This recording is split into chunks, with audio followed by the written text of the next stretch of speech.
Plastic is synthetic material that your polymer as a main ingredient.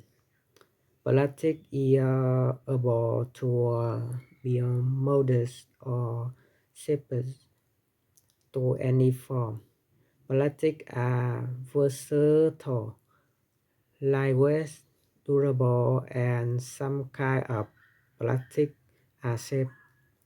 In the past, people could make simple things with plastic, like bottle and bags.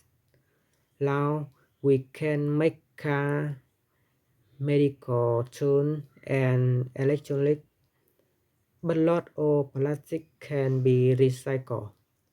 Plastic is light, strong, cheap, and easy to save. It doesn't rot and can be used in many industries. Therefore, it is widely used in daily life.